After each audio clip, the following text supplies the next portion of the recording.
الحمد لله رب العالمين، أشهد أن لا إله إلا الله وحده لا شريك له، وأشهد أن سيدنا ونبينا وإمامنا ومولانا محمدا عبده ورسوله، صلى الله تبارك وتعالى عليه وعلى آله وصحبه وبارك وسلم تسليما كثيرا كثيرا. أما بعد، قابل احترام حضرات علماء کرام اور عزیز طلبہ،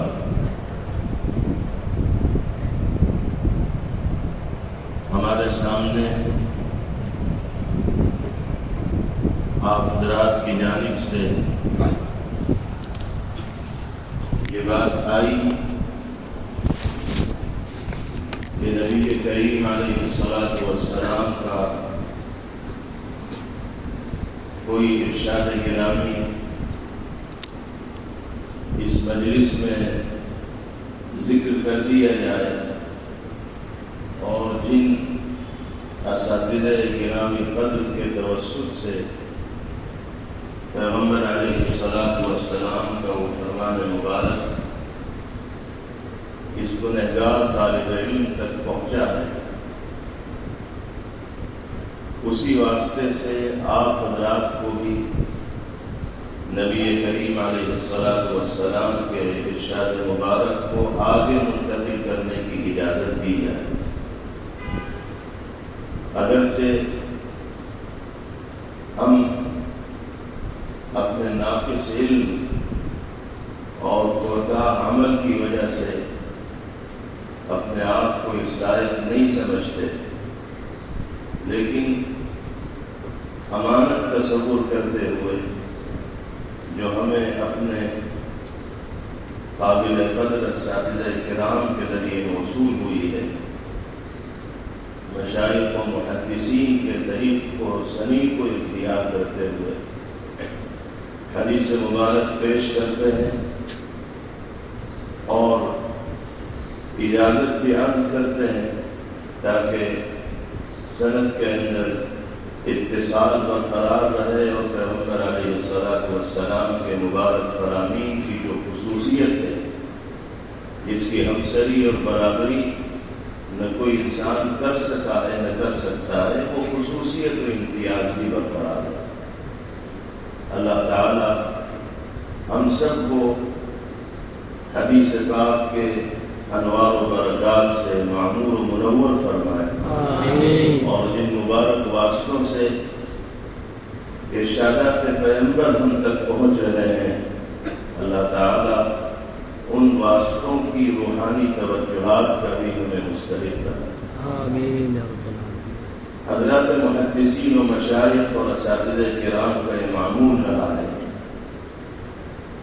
کہ وہ کسی بھی مجلس حدیث کے آغاز میں پیغمبر علیہ الصلاۃ والسلام کی اس حدیث پاک کو ذکر فرماتے ہیں جس کو مسلسل بالاولیہ سے تعبیر کیا جاتا ہے۔ اس لیے ہم بھی اسی طریق کو اختیار کرتے ہوئے حدیث مسلسل بالاولیہ اور حدیث مسلسل بالمحبہ آپ کے سامنے پیش کرتے ہیں، اس نیت کے ساتھ کہ اللہ تعالی پیغمبر علیہ الصلاۃ والسلام کے اس ارشاد گرامی کے معنوی آثار بھی ہماری اور آپ کی زندگی میں منتقل فرمائے۔ آمین۔ اور اولیت کا جو تسلسل اور محبت کا جو تسلسل ان روایات و احادیث کو حاصل ہے، باری تعالی ہمیں بھی اس تسلسل کا حصہ بنائے اور ان مبارک سلسلوں سے ساری زندگی اللہ فیض اٹھانے کی توفیق عطا فرمائے۔ قال النبی صلی اللہ علیہ وسلم: الراحمون يرحمهم الرحمن تبارك وتعالى ارحموا من في الأرض يرحمكم من في السماء۔ یہ حدیث مسلسل بالاولیہ ہے، اور حدیث مسلسل بالمحبہ حضرت معاذ بن جبل رضی اللہ تعالی عنہ سے مروی ہے، فرماتے ہیں قال لي رسول الله صلى الله عليه وسلم يا معاذ إني أحبك لا تدع أن تقول دور كل صلاة اللهم أعني على ذكرك وشكرك وحسن عبادتك۔ پیغمبر علیہ السلام نے حضرت معاذ بن جبل رضی اللہ تعالی عنہ کو مخاطب کرتے ہوئے ارشاد فرمایا کہ اے معاذ، میں تم سے محبت کرتا ہوں، تمہیں چاہتا ہوں۔ خوشی اور مسرت کا کیا حال ہوگا حضرت معاذ بن جبل رضی اللہ عنہ کا جب زبان رسالت سے یہ مجدہ اور خوشخبری بھرا جملہ انہوں نے سنا ہوگا۔ اللہ کا حبیب اور کائنات کی محبوب ترین شخصیت معاذ بن جبل رضی اللہ عنہ سے یہ کہہ رہی ہے کہ تم میرے محبوب ہو، میں تمہیں چاہتا ہوں۔ ہم اندازہ نہیں لگا سکتے کہ عاشق رسول کے دل کی کیا کیفیت ہوگی اور کیا احوال ہوگا۔ حضرت معاذ رضی اللہ عنہ فخر کے ساتھ ہر مجلس میں نبی کریم علیہ السلام کے اس انداز تخاطب کو اور کلمات عالیہ کو ذکر فرماتے ہیں، اور پھر جو نصیحت آپ نے فرمائی کہ اے معاذ، کوئی نماز تمہاری ایسی نہ گزرنی چاہیے جس کے بعد تم یہ دعا نہ کرو اللہم اعنی علی ذکرک و شکرک و حسن عبادتک۔ ہر نماز کے بعد اس دعا کا اہتمام کیا۔ حضرت معاذ رضی اللہ عنہ کا معمول ہو گیا کہ اپنے تلامذہ کے سامنے پیغمبر علیہ السلام کے ارشاد گرامی نقل فرماتے تو جس طرح آقا نے آپ کو مخاطب کر کے انی احبک کہا تھا، ایسے ہی آپ اپنے تلامذہ اور مستمعین کے سامنے فرمایا کرتے تھے انی احبکم۔ تلامذہ بھی کہتے تھے ونحن نحبک۔ تو پھر یہی سلسلہ اس وقت سے جاری ہو گیا، اور جب جب یہ حدیث پاک مشائخ مستمعین و تلامذہ کے سامنے بیان فرماتے ہیں تو اسی طریق اور سنی کی اتباع کرتے ہوئے فرماتے ہیں انا احبکم۔ ہم بھی اس موقع پر اسی سلسلے محبت میں شامل ہونے کے لیے عرض کرتے ہیں انی احبکم۔ نحن نحبک۔ اللہ تعالی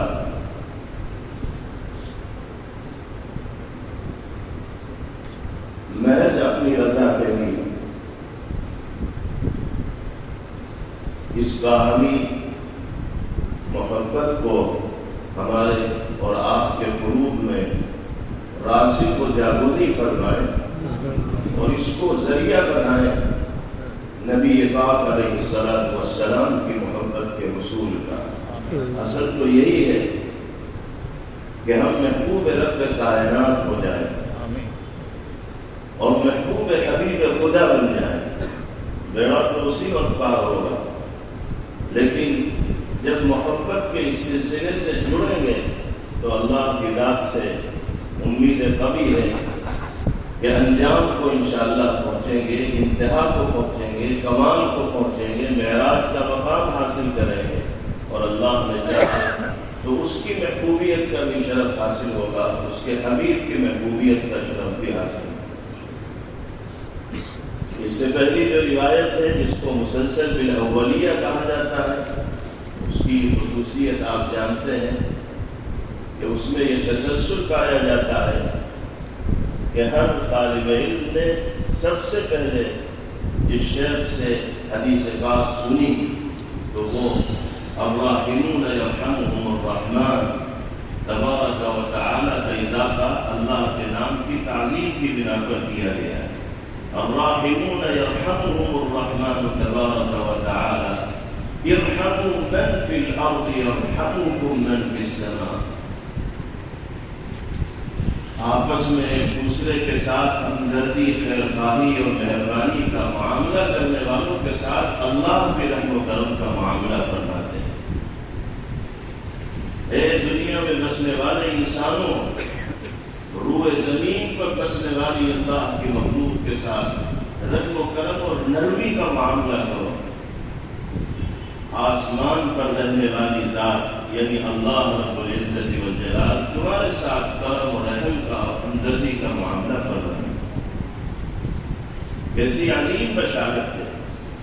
ہمیں اپنے مزاج میں لینت پیدا کرنی ہوگی، نرمی پیدا کرنی ہوگی، سخت مزاجی سے اور ہر طرح کے تشدد سے باز آ کر زندگی گزارنی ہوگی، کیونکہ یہی اسوہ ہے نبی کریم علیہ السلام کا. اگر ایک عالم اور طالب علم کی زندگی میں لینت نہ ہو، صبر نہ ہو، تحمل نہ ہو، برداشت نہ ہو، بردباری نہ ہو، تو پھر کس میں یہ صفات پائی جائے؟ یہ صفات پیغمبر علیہ السلام کی زندگی کا جز تھی، اور اللہ نے ہمیں آپ کا متبع اور پیروکار بن کر زندگی گزارنے کی توفیق میسر فرمائی ہے. تو عام لوگوں کے مقابلے میں ہم سب لوگوں کی زندگیوں میں یہ صفات بہت نمایاں انداز میں موجود ہونی چاہیے، پائی جانی چاہیے. حضور پاک علیہ السلام کو دنیا میں کیسی مخالفتوں کا سامنا کرنا پڑا. راہ خدا میں جتنا آپ کو ستایا گیا، نہ آپ سے پہلے کسی کو ستایا گیا اور نہ آپ کسی کو ستایا جا سکتا ہے. لیکن تاریخ گواہ ہے کہ کبھی میرے آقا کی زبان سے گالی یا غلط جملہ تو بہت دور کی بات ہے، کوئی نامناسب اور تہذیب کے خلاف کلمہ بھی آپ کی زبان سے نہیں آتا. سر بازار لوگ گالیاں دیا کرتے تھے، آپ سن لیتے تھے. راہ چلتے لوگ پتھر مارا کرتے تھے جس میں مبارک لہو لہان ہو جاتا تھا، لیکن مڑ کر دیکھتے بھی نہیں تھے، کسی طرح کی سختی کا برتاؤ نہیں کرتے تھے. جو کریمانہ اخلاق اللہ نے آپ کو عطا فرمائے تھے، جس لینت و نرمی سے اللہ نے آپ کو نوازا تھا، اسی کے ذریعے آپ نے دنیا کے دلوں کو جیتا اور جانی دشمنوں کو بھی اس بات پر مجبور کیا ہے کہ وہ اپنا سر آپ کے قدموں میں ڈالنے کے لیے تیار ہو. اللہ نے ہمیں نبی پاک علیہ السلام کا نہ صرف یہ کہ امتی بنایا، بلکہ علوم نبوت کا حامل بن کر دنیا میں زندگی گزارنے کی توفیق اور سعادت میسر فرمائی. اتنے عالی شرف سے باری تعالیٰ نے ہمیں نوازا، تو ہماری زندگی عکس ہونا چاہیے، نمونہ ہونی چاہیے ان صفات عالیہ کا جو پیغمبر علیہ السلام کی زندگی کا جز. حدیث مسلسل بالاولیہ کا مضمون بھی یہی ہے، اور حدیث مسلسل بالمحبہ سے بھی یہی تلقین کی گئی ہے کہ آپسی محبت، قلوب میں قربت اور ایک دوسرے کے احترام و عظمت کے جذبات ایمان والوں کی زندگی کی شان ہونی چاہیے. ان کے کردار کا یہ امتیازی اور مثالی نمونہ اور عمل ہونا چاہیے. اللہ تعالیٰ ان دونوں مبارک سلسلوں سے وابستہ ہو کر اس کی قدردانی کی توفیق ہمیں نصیب فرمائے، اور احادیث طیبہ کا جو مفہوم ہے اس کی روشنی میں زندگی گزارنا اللہ ہم سب کے لیے آسان فرمائے. ہم نے یہ دونوں احادیث مسلسلہ اپنے استاد محترم حضرت مولانا عبدالحق صاحب اعظمی نور اللہ مرقدہ صاحب شیخ الحدیث دارالعلوم دیوبند سے سماعت کی، اور اسی طرح حضرت شیخ الحدیث مولانا محمد یونس صاحب جونپوری نور اللہ مرقدہ صاحب شیخ الحدیث مدرسہ مدارالعلوم سہارنپور، حضرت سے بھی ہم نے یہ احادیث طیبہ سماعت فرمائی، اور دونوں مشائخ سے ان احادیث کے سلسلے میں اجازت کا شرف حاصل ہوا. ہم اپنے اساتذہ کرام کے واسطے سے آپ کو بھی ان احادیث مبارکہ کو آگے نقل کرنے کی اجازت دیتے ہیں۔ اللہ تعالیٰ نفع کو عام فرمائے اور عمل کی توفیق ہم سب کو میسر کرے، آمین۔ جزاکم اللہ۔ صحیح بخاری کی پہلی حدیث بھی آپ کے سامنے عرض کر دیتے ہیں، وہ بالسند المتصل منا الى الشیخ الامام الامام الحافظ الحجہ امیر المؤمنین فی الحدیث ابی عبد اللہ محمد بن اسماعیل بن ابراہیم بن بردزدة الجعفی الیمانی البخاری رحمه الله تعالى، اللهم انفعنا بعلومه وعلومهم اجمعین آمین۔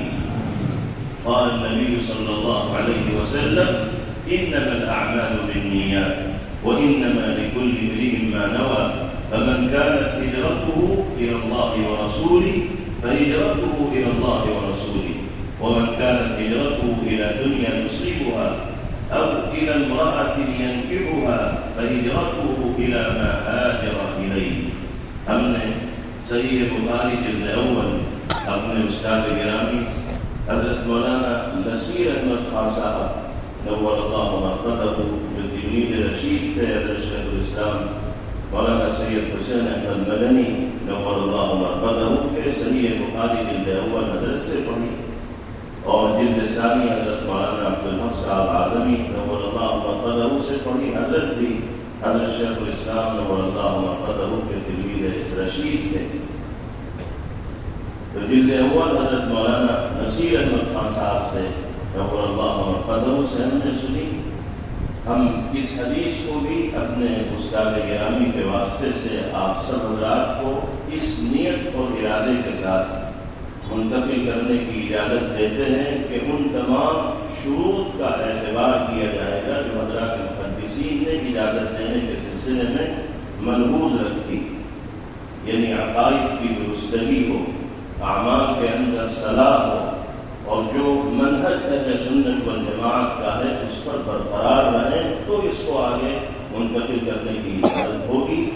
اگر عقائد میں درستگی برقرار نہ رہ سکی خدا نخواستہ یا اہل سنت والجماعت کے منہج سے انحراف پایا گیا تو خود بخود یہ اجازت سلب ہو جائے۔ انہی شروط کے ساتھ یہ اجازت معتبر ہوتی ہے جن کا لحاظ حضرات محدثین اور مشائخ رحمہ اللہ نے اذن اور اجازت دینے کے سلسلے میں فرمایا۔ اللہ تعالیٰ انوار نبوت سے اور انوار قرآنیہ سے ہم سب کے سینوں کو معمور اور منور فرمائے۔ میرے عزیز طلباء، آپ کو اللہ کا شکر ادا کرنا چاہیے، اور جتنا بھی شکر ادا کریں کم ہے کہ جس مصروفیت سے اور جس مشغولیت سے اللہ نے آپ کو وابستہ کیا ہے، جوڑا ہے، دنیا میں زندگی گزارنے والے انسانوں کے لیے اس سے بہتر مصروفیت کوئی دوسری نہیں ہو سکتی۔ خیرکم من تعلم القرآن وعلمہ کے مصداق آپ اور ہم ہی تو ہیں اللہ کے طرف سے۔ اللہ نے قرآن پاک سیکھنے کا بھی موقع عطا فرمایا، سکھانے کا بھی موقع عطا فرمایا، احادیث طیبہ پڑھنے کا بھی موقع عطا فرمایا، پڑھانے کا بھی موقع عطا فرمایا۔ علوم شریعت کا خادم بن کر اللہ نے زندگی گزارنے کی توفیق دی، اس سے بڑے شرف اور سعادت کی بات ہے انسان کے لیے کوئی دوسری نہیں ہو سکتی۔ ہمارے عزیز طلبہ کو طلب علم کے اس زمانے کو غنیمت تصور کرنا چاہیے اور مکمل یکسوئی اور جدوجہد کے ساتھ مقصد کے حصول میں منہمک رہنا چاہیے۔ آپ طلب علم کے اس زمانے میں جتنی محنت کر لیں گے، جدوجہد کر لیں گے، مستقبل میں یہی محنت آپ کے کام آئے گی اور آپ کو احساس ہوگا کہ اللہ اس محنت کے عوض کیسے عزت عطا فرماتے ہیں، شرف عطا فرماتے ہیں، بلندی عطا فرماتے ہیں۔ اور یہ جو علم ہے جس کو حاصل کرنے کا موقع اللہ نے ہمیں دیا، یہ بڑا مستغنی اور بے نیاز ہے، یہ کسی کا محتاج نہیں۔ ہم سب اس علم کے محتاج ہیں اور علم ہمارا ادنا درجے کا بھی محتاج ہے۔ ہمیں اپنے آپ کو علم کی خاطر کھپانا ہوگا، علم کے لیے اپنے آپ کو وقف کرنا ہوگا، علم حاصل کرنے کے لیے ہر طرح کی قربانی اور ہر طرح کا مجاہدہ پیش کرنا ہوگا، تب جا کر اس علم کا کچھ حصہ ہمارے قلب و ذہن میں استقرار پا سکتا ہے، جگہ پا سکتا ہے۔ حضرت یحییٰ ابن کثیر رحمہ اللہ اسی لیے فرماتے تھے لا یستطاع العلم براحۃ الجسم، آدمی یہ چاہے کہ عیش و آرام کی زندگی بسر کرتا رہے، ٹھاٹ کی زندگی گزارتا رہے، منمانی کرتا رہے، اور نور علم بھی اس کے سینے کے اندر سما جائے، تو یہ شیخ چلی کا خواب ہوگا جو کبھی پورا نہیں ہوتا، جو صرف خواب دیتا کرتا ہے۔ اگر علم وراثت کے ذریعے انسانوں کے دلوں میں منتقل کیا جاتا، اتارا جاتا، تو تمام جانکاروں کی اولاد دنیا میں بڑی عالم مانی جاتی، جانکار مانی جاتی۔ لیکن یہ ایسی چیز ہے کہ جس پر کسی کی جاگیرداری نہیں، کسی کی ملکیت نہیں، جو محنت کرے گا، ریاضت کرے گا، جدوجہد کرے گا، اللہ کی توفیق سے نور علم اس کو میسر کیا جائے۔ اس لیے اپنے آپ کو فقیر اور محتاج تصور کرتے ہوئے علمی سرمایہ کو حاصل کرنے کی کوشش کرنی چاہیے۔ حضرت امام شافعی علیہ الرحمہ فرمایا کرتے تھے لا یفلح من طلب العلم بالتبلل وغنى النفس، لا يفلح من طلب العلم بالتملل وغنى النفس، وہ لوگ کامیاب ہو ہی نہیں سکتے جو علم حاصل تو کرتے ہیں لیکن عدم دلچسپی کے ساتھ، زبردستی والدین نے مدرسے میں بھیج دیا اس لیے سال پورا کرنا ہے، غیر حاضری کے اوپر انتظامیہ کی جانب سے سختی ہوتی ہے اس لیے مجبوراً درسگاہ میں بیٹھنا، یہ عدم دلچسپی ہے، طبیعت مائل نہیں، زبردستی پڑھ رہے ہیں۔ یہ علم اس طرح کسی کے سینے میں نہیں اترتا، وہ شخص کامیاب ہو ہی نہیں سکتا جو عدم دلچسپی کے ساتھ علم کا طالب ہو، وغنى النفس اور لاپرواہی کے ساتھ علم حاصل کرنا ہے۔ ولیکن من طلبه بذلة النفس وضيق العيش وخدمة العلم افلح، کامیاب وہ ہوگا جس نے علم حاصل کیا اپنے آپ کو علم کے مقابلے میں حقیر تصور کر کے، ذلیل تصور کر کے، محتاج بنا کر، وضیق العیش، اور جس نے علم حاصل کیا زندگی کی تنگیوں کو برداشت کر کے، مجاہدہ کر کے، گھر جیسا آرام مدارس میں نہیں ملے گا، گھر جیسی راحت دور دراز جا کر علم حاصل کرنے کے واسطے قیام کرنے میں نہیں ملے گی، سرد و گرم احوال کو برداشت کرنا پڑے گا اگر کچھ حاصل کرنا ہے۔ وخدمت العلم، علم دین کی خدمت کے جذبے کے ساتھ جو خوش نصیب لوگ طالب علم بنیں گے، فرماتے ہیں افلح، کامیابی انہی کا مقدر بنے گی۔ یہ تاریخی جملہ حضرت امام شافعی رحمہ اللہ کا ہم جیسے طلبہ کے دل کی تختی کے اوپر نقش ہونا چاہیے، اور ہمارے اور آپ کے ذہن میں صرف اور صرف مقصد کے طور پر علوم شریعت ہونا چاہیے۔ اس مقصد تک پہنچنے کے لیے لاکھ رکاوٹیں راستے کے اندر آئیں، مخالفتیں آئیں، دشواریاں آئیں، سب کو اللہ کی نعمت تصور کرتے ہوئے برداشت کرنا چاہیے اور منزل کی طرف بڑھتے رہنا چاہیے۔ اللہ نے لاکھا لاکھ اور کروڑا کروڑ انسانوں میں سے آپ کا انتخاب کیا ہے اس شرف و عظمت کو عطا کرنے کے لیے، اور دنیا میں کتنے لوگ ہیں جو صبح سے شام تک ادھر ادھر کے کاموں میں وقت ضائع کر دیتے ہیں، قرآنی اور نبوی علوم کی حصولیابی کی توفیق ان کو نہیں ہوتی۔ یہ صرف اللہ کا کرم ہے کہ اس نے یہ شرف آپ کو عطا فرمایا ہے اور نور علم سے وابستگی کی دولت سے نوازا ہے۔ اللہ کی جانب سے عطا کردہ اس نعمت کی قدر کا جذبہ دل کے اندر ہونا چاہیے۔ اساتذہ کرام کے ادب و احترام اور ان کے سلسلے میں عظمت کے جذبات ایک طالب علم کے لیے لازمی اور ضروری ہے۔ حضرات علماء اور مشائخ فرماتے ہیں کہ ہر استاذ کے سلسلے میں علمی اعتبار سے ترجیح کا احساس طالب علم کے دل کے اندر ہونا چاہیے، ورنہ اس کو استاد کے علم سے نفع نہیں ہوگا۔ بعض دفعہ طلباء اپنے آپ کو اتنا علامہ سمجھنے لگتے ہیں کہ وہ اساتذہ کو اہمیت نہیں دیتے، یہ اساتذہ کی جماعت میں کسی استاد کے بارے میں وہ حسن ظن ان کے دل کے اندر نہیں ہوتا جو ہونا چاہیے. یہ علمی اعتبار سے پستی کی علامت و نشانی ہے. حضرت علی بن ابی طالب رضی اللہ عنہ فرمایا کرتے تھے انا عبد من علمنی حرفا، میں غلام بن جاتا ہوں اس شخص کا جو مجھے ایک حرف سکھا دیتا ہے، میں اس کا مطیع و فرما بردار بن جاتا ہوں. ہر استاد ہمارے سر کا تاج ہے، ہماری آنکھوں کی ٹھنڈک ہے، دل کا قرار ہے. جتنی محبت و عظمت اساتذہ کی دلوں کے اندر ہوگی، اللہ نور علم میں اتنا ہی جلا پیدا فرمائیں گے اور پھر آپ کی ذات انسانیت کے لیے نافع اور مفید بنے. بعض طلبہ درجات کے اعتبار سے اساتذہ کی درجہ بندی کر دیتے ہیں اور درجات کی بلندی یا پستی کے اعتبار سے مقام اساتذہ کے اندر بھی اسی طرح کا تصور دل میں قائم کر لیتے ہیں. یہ ترتیب بھی نہ ہونی چاہیے. استاد ہونے کی حیثیت سے سب کے سب برابر ہے، نیچے سے لے کر اوپر تک، اور سب کے سلسلے میں غائب درجے کا ادب اور احترام طالب علم کے دل میں پایا جانا چاہیے. یہ وہ سلسلہ ہے جو پیغمبر علیہ الصلوۃ والسلام سے ہمیں ملا ہے. حضرات صحابہ رضوان اللہ علیہم اجمعین نے پیغمبر علیہ الصلوۃ والسلام کے ساتھ فدائیت کا، اطاعت کا جو معاملہ فرمایا وہ بے نظیر ہے. صحابہ درسگاہ نبوت ہی کے تو فیض یافتہ تھے، آپ کے تلامذہ تھے.